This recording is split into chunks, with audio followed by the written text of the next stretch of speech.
یہ بات ہے قرآن کی، یہ کوئی قرآن نہیں ہے، یہ بس شاعری ہے، محمد کی شاعری۔ یہ بات ہے اس آگ کی جو لگائی گئی اپنی بیوی اپنے شوہر کے لیے۔ محمد کے درد سے مجھے سکون ملتا ہے۔ غلاموں، یہ کانٹے اس کے گھر کے سامنے بچھا دو۔ یہ کہانی اس انسان کی جس نے رسول اللہ کو بڑے ہوئے بازار میں رسوا کیا۔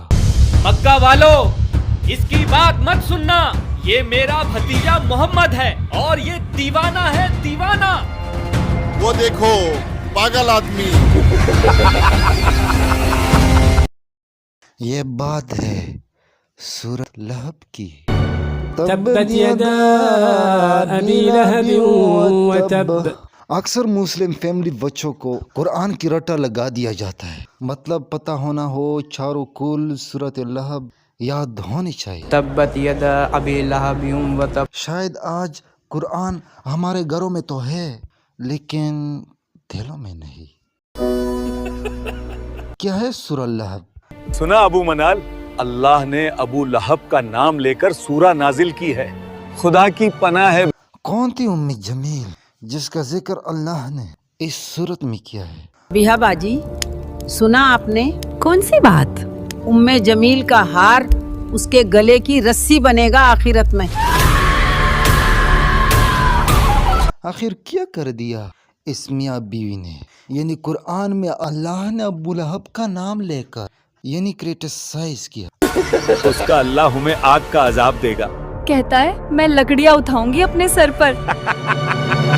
اور سب سے زیادہ امپورٹنٹ، کیسے یہ صورت لیونگ پروف قرآن کی میریکلس ہونے کا جانیں گے اس ویڈیو میں۔ وامرأته حمالة الحطب في جيدها حبل من مسد۔ سورہ لہب اس وقت نازل ہوئی جب ابو لہب نے ظلم کے سارے حدیں پار کر دی اور اللہ کی نبی پریشان کرتا، ان کو گالیاں دیتا، انہیں بڑے بازار رسوا کرتا، کبھی برا والا کہا۔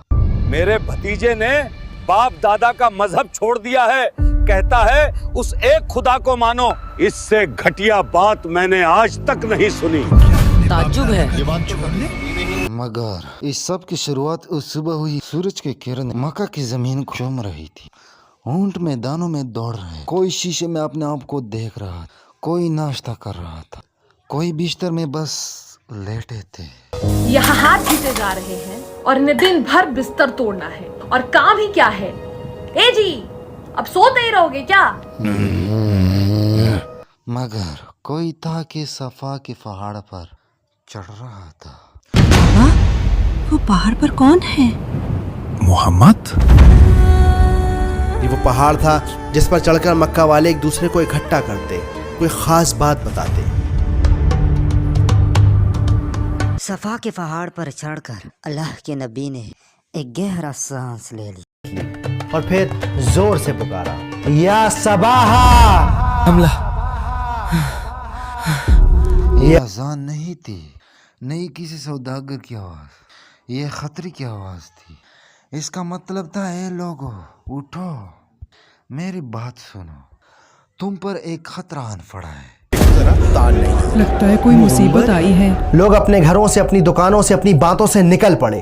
جب لوگ صفا کے پہاڑ کے نیچے جمع ہو گئے، اللہ کے نبی نے ان سب کو ایک نظر دیکھا اور پھر ان سے ایک سوال پوچھا کہ اے لوگو، اگر میں تم سے کہوں پہاڑ کے پیچھے دشمن کا فوج تم پر حملہ کرنے آ رہا ہے، کیا تم میرے یقین کرو گے؟ لوگ چلے اٹھے، ہاں بالکل کریں گے، کیونکہ آپ سچے ہیں، آپ امین ہیں، آپ صدیق ہیں، آپ محمد ہیں۔ یہ سب کی جواب سن کر اللہ کے نبی ایک لمحے کے لیے رکے اور پھر انہوں نے یہ سب کو کہا کہ اے لوگو، میں تمہیں خبردار کروں گا آنے والے عذاب سے جو بڑا سخت، اور عبادت کرو ایک رب کی، اس سارا کائنات کا مالک ہے۔ لوگوں نے یہ بات سن کر اچانک وہاں کی ہوا بدل گئی، ان کے چہرے بدل گئے، وہ سب ایک دوسرے کو حیرانی سے دیکھنے لگی۔ یہ کیا کہہ رہے ہیں؟ تعجب ہے۔ یہ بات تو کبھی سنی نہیں، تو کیا اپنے باپ دادا کا دین چھوڑ دیں؟ اپنے خداؤں کو ناراض کر دیں۔ اور پھر ایک آدمی کھڑا ہوا गुस्से और नफरत से भरा हुआ और चिल्लाया, भतीजे तब्बन लका अली हाजा जमातना। अरबी इस इबारत का मतलब था कि सत्यानाश हो तेरा, टूट जाएं तेरे हाथ। क्या तूने हमें इसीलिए यहाँ जमा किया है? ये आदमी कौन था? ये आदमी था रसूलुल्लाह का चचा अबू लहब। उसका बद्दुआ आसमान से टकरा कर वापस आ गया। उसके नसीब में जहन्नम का आग लिखा गया, लेकिन अल्लाह ने अपने नबी को ये बात नहीं बताई। स्कॉलर कहते हैं कि अगर ये सूरत इस वक्त नाज़िल हो जाती तो मक्का के लोग कहते हैं उस पर कैसे भरोसा करें, वो अपनों की बुराई करता है। असल में मक्का में चचा का दर्जा बाप की बराबर था, स्पेशली जब सगी बाप का मौत, क्योंकि नबी सल्लल्लाहु अलैहि वसल्लम यतीम था बचपन से। जब नबी सल्लल्लाहु अलैहि वसल्लम पैदा हुआ तो एक गुलाम ने कहा, ए मालिक, आपका भतीजा पैदा हुआ। तो अबू लहब ने कहा, ए गुलाम, इस खुशी की वजह से मैंने तुमको आज़ादी ज़िंदगी दी। जब नबी सल्लल्लाहु अलैहि वसल्लम ने एक खुदा की बात की थी तो पहली मुखालिफत अबू लहब ने की। बस वक्त गुजरता रहा। अल्लाह के नबी जगह जगह घूम घूम कर अल्लाह की इबादत का मैसेज पहुंचाता रहा। कभी अर्शे पर, कभी फर्शे पर, कभी उनकी दर, कभी दर फदर, हमें आशिकी तेरी शुक्रिया, हम कहाँ से गुजर गया। लेकिन अबू लहब नबी सल्लल्लाहु अलैहि वसल्लम का पीछे पीछे। अब ये कौन सी नई शायरी ले आया है? यहाँ तक कि बाजार की शरीफ बच्चों को बताते कि मारो मारो मारो लेकिन उनका जुल्म यही नहीं रुका। लेकिन उनका बीवी रसूलुल्लाह सल्लल्लाहु अलैहि वसल्लम चाची उम्मी जमील कमाल की खूबसूरत औरत, नई नई तरीकों से नबी को परेशान करती। आप सब तो मक्का के बड़े सरदार हैं, फिर अहमद का बॉयकॉट क्यों नहीं करते? सही कहा, बॉयकॉट करो उसका। हाँ, बॉयकॉट करो उसका। सही कहा, हाँ, बॉयकॉट करो उसका। हद तो जब हो गई, उसने दोनों बेटों को हुक्म दिया अपनी बीवियों को तलाक दो, क्योंकि उनका बीवियाँ आप सल्लल्लाहु अलैहि वसल्लम का बेटियाँ थी, उम्मे कुलसूम और रुक़ैया रज़ियल्लाहु ताला अन्हा। तुम्हारा चेहरा भी मुझ पर हराम है अगर तुमने अपनी बीवियों को तलाक नहीं दिया। बाबा, हम आज ही उन्हें तलाक देते हैं। दिन शाम में ढल गए, शाम रातों में ढल गए, लेकिन अबू लहब की जुल्म में कोई कमी नहीं आई। मक्का वालों, मेरे भतीजा दीवाना हो गया है, दीवाना। इसकी बात मत सुनना। लेकिन उनका जुल्म का इंतहा हद से फार गए। तब अल्लाह ने नबूवत के 10वें साल पर सूरह लहब नाजिल किया। अबू हादी, हमें वो सूरा तो सुनाओ जो नबी पर नाजिल हुई है। बिस्मिल्लाहिर्रहमानिर्रहीम।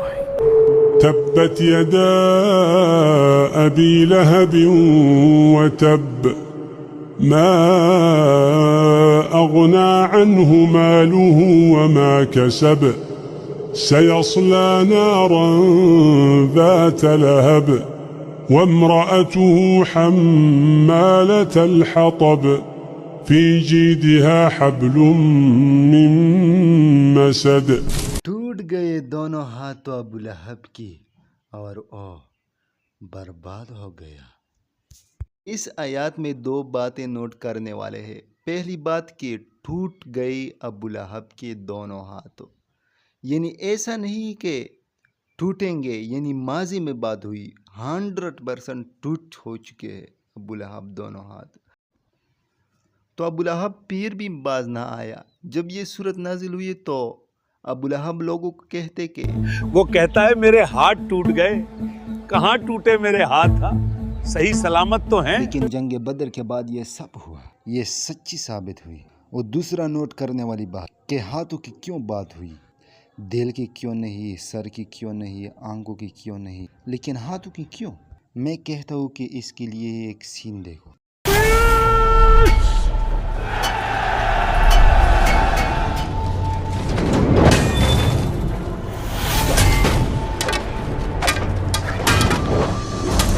चले ये सीन दोबारा देखें। इस सीन में देखो एक हाथ में तलवार है और दूसरा हाथ में सपोर्टर, लेकिन एक इंसान के दोनों हाथ टूट गया, न कोई वार कर सकता है और न कोई अपना बचाव कर सकता और यह शख्स बर्बाद हो सकता है।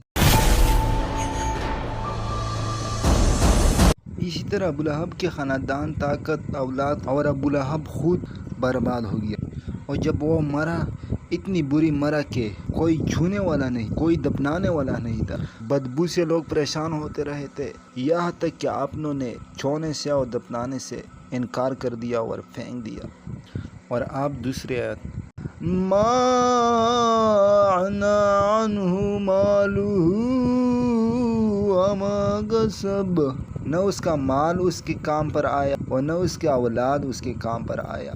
कसब का मतलब कमाना, और अच्छा कमाना अपना औलाद है, और उसका औलाद काम पर नहीं आया।